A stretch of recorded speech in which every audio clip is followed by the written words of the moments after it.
Bienvenidos a un nuevo vídeo del canal de piezas. Bien, voy a hacer un vídeo corto, pero que me parece muy interesante. A ver, nos han traído al taller un coche, un motor 1600 HDI con un ruido, ¿vale? Hacía un ruido el motor. Entonces el dueño, pues ya nos ha dicho que lleva tiempo escuchándolo y nos lo ha traído. Mirar el ruido, qué es lo que lo produce. Arráncalo.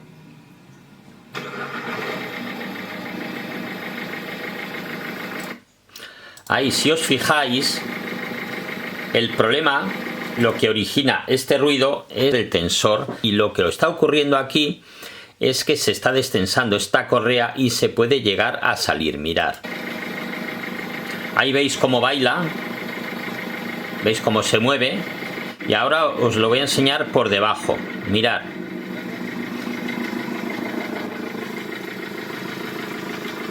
ahí veis cómo se está moviendo esa correa porque no está tensa, ¿vale? Claro, esto en cualquier momento se puede llegar a salir.